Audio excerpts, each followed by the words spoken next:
दोस्तों एंड्रॉयड के बारे में आप जानते हैं। हालांकि एंड्रॉयड फ़ोन्स एंड्रॉयड गैजेट्स आप पिछले कई सालों से इस्तेमाल कर रहे हैं। तो आज इस वीडियो को आगे अंत तक देखते रहिए, क्योंकि आज इस वीडियो में हम एंड्रॉयड हिस्ट्री के बारे में ही डिटेल से बात करने वाले हैं। अस्सलाम वालेकुम दोस्तों, मेरा नाम है काशिफ और आप देख रहे हैं टेक इन्फो EDU। चलिए शुरू करते हैं।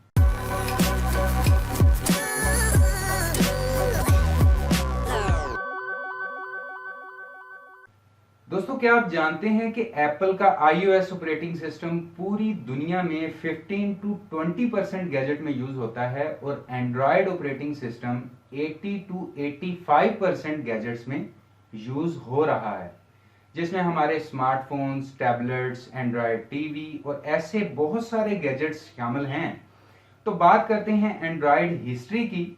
तो दोस्तों ये Android operating system Windows operating system या iOS ऑपरेटिंग सिस्टम की तरह ज्यादा पुराना नहीं है, बल्कि 2005 में जब गूगल ने एंड्रॉयड को खरीदा और 2008 में एंड्रॉयड का पहला वर्जन रिलीज हुआ एस्ट्रो बॉय या 1.1 जब लॉन्च हुआ, तो उससे पहले सैमसंग के पास भी चांस था, लेकिन सैमसंग ने एंड्रॉयड को यह कहकर ठुकरा दिया कि इस ऑपरेटिंग सिस्टम में दूसरे ऑपरेटिंग सिस्टम की तरह कोई दम नहीं है।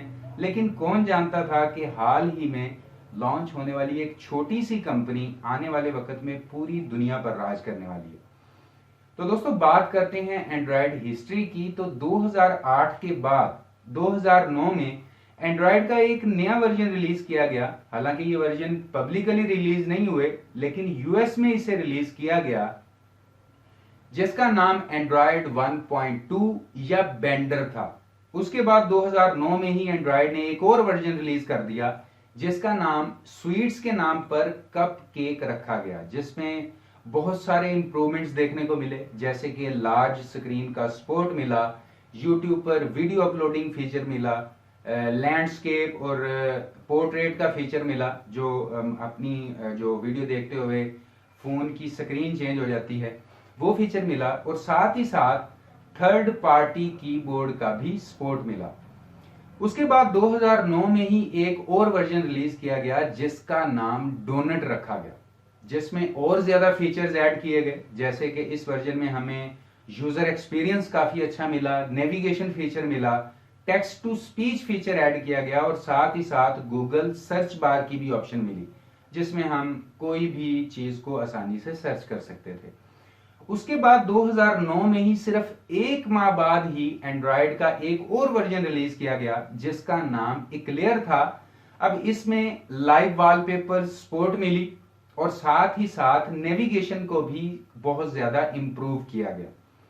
फिर उसके बाद मार्च 2010 में एंड्रॉयड ने अपना एक और नया वर्जन रिलीज किया, जिसका नाम रखा गया फ्रोयो। अब इसमें भी बहुत से नए फीचर्स ऐड किए गए थे, जैसे Bluetooth support, camera zoom feature और वाईफाई मोबाइल हॉटस्पॉट का फीचर भी हमें फ्रोयो में ही देखने को मिला था। फिर दोस्तों सितंबर 2010 में जिंजर ब्रेड नाम से एंड्रॉयड ने अपना एक नया वर्जन लॉन्च किया, जिसमें पहली दफा आइकन वगैरह और यूजर इंटरफेस को मुकम्मल तौर पर तब्दील कर दिया गया, और साथ ही साथ कैमरा फ्लैश फीचर भी हमें इसमें मिला, जिससे आप लो लाइट में भी काफी अच्छी पिक्चर खींच सकते थे। और साथ ही साथ स्पीड को भी काफी इंप्रूव किया गया कि ये ऑपरेटिंग सिस्टम किसी भी डिवाइस में पहले की निस्बत ज्यादा स्मूथली काम कर सके। उसके बाद दिसंबर 2010 में ही बड़ी स्क्रीन मतलब टैबलेट्स वगैरह के लिए एंड्रॉयड हनीकॉम्ब वर्जन को रिलीज किया गया, जिसमें पहली मर्तबा वाईफाई कॉल का सपोर्ट मिला, बैरोमीटर सेंसर मिला, डाउनलोड मैनेजर मिला, और बहुत सारे कैमरे के फीचर्स भी हमें मिले। तो ये काफी अच्छा एंड्रॉयड ऑपरेटिंग सिस्टम था। हालांकि ये छोटी स्क्रीन के लिए नहीं था, बड़ी स्क्रीन जैसे टैबलेट वगैरह के लिए बनाया गया था, लेकिन फिर भी इस वर्जन का एक्सपीरियंस बहुत अच्छा था और बहुत कमाल की अपडेट्स थी।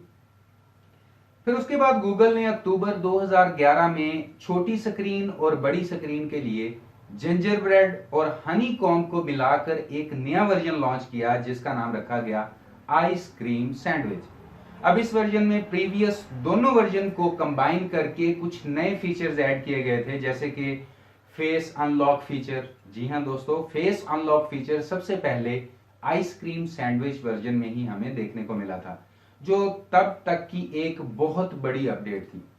उसके बाद जुलाई 2011 में एंड्रॉयड जेली बीन वर्जन को लॉन्च किया गया, जिसकी मेन हाईलाइट थी कि आप अपने फोन में बोल कर भी टाइप कर सकेंगे, और साथ ही साथ स्पीड को भी काफी ज्यादा इंप्रूव किया गया था कि कस्टमर को एक्सपीरियंस काफी अच्छा मिल सके और यूजर स्मूथली इस ऑपरेटिंग सिस्टम को अपने फोन में यूज कर पाए।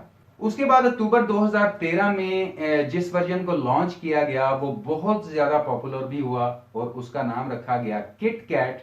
अब इसमें खासियत ये थी कि ये बहुत सारे गैजेट्स में सपोर्ट करता था।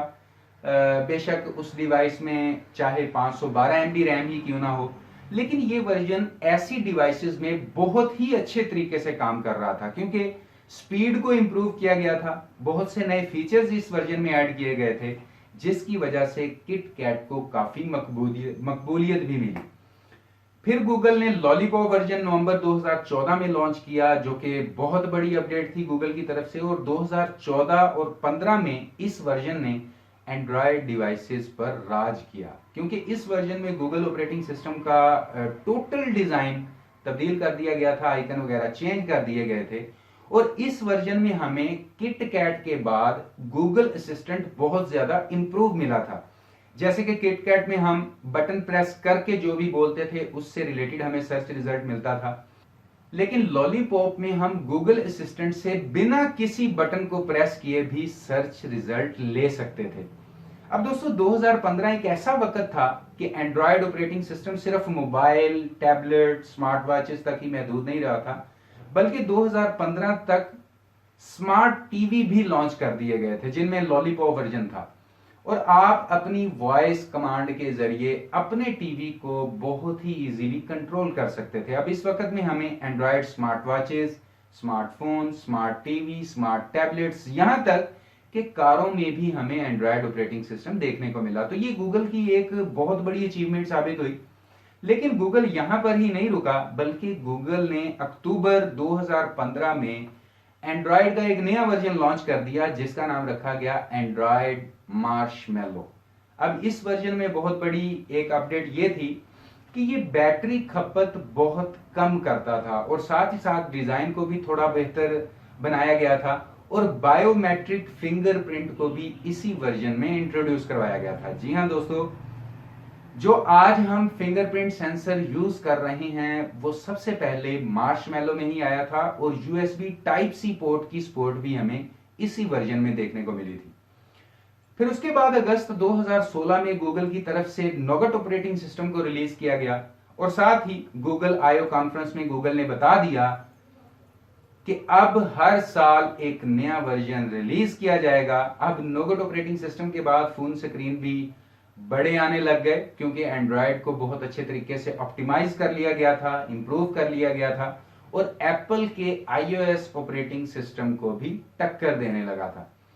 फिर उसके बाद मार्च में गूगल ने ओरियो वर्जन को लॉन्च किया, जो कि पिछले सारे वर्जन का दरअसल एक इंप्रूवमेंट था, क्योंकि 2015 तक गूगल ने सभी फीचर्स अनाउंस कर दिए थे जो कि एक मोबाइल फोन के लिए जरूरी फीचर्स होते हैं। इसीलिए 2018 में एंड्रॉयड ने 9.0 वर्जन लॉन्च किया जिसका नाम पाई रखा गया। इसमें भी हमें न्यू अपडेट्स देखने को मिले, न्यू फीचर्स देखने को मिले, बहुत सारे नई मेन्यू के स्टाइल्स देखने को मिले। फिर 2019 में एंड्रॉयड ने अपना लेटेस्ट 10 वर्जन लॉन्च किया, जिस वर्जन को कोई भी स्वीट का नाम नहीं दिया गया। तो दोस्तों, अगर आप भी कोई लेटेस्ट फोन यूज कर रहे हैं तो आपने देखा होगा कि एंड्रॉयड अपडेट्स में काफी ज्यादा इंप्रूवमेंट हमें देखने को मिल रही हैं। सिक्योरिटी पर खासकर एंड्रॉयड ने बहुत ज्यादा काम किया है, जिसकी वजह से Apple user, iOS operating system user जो हैं वो भी एंड्रॉयड को पसंद करने लगे हैं।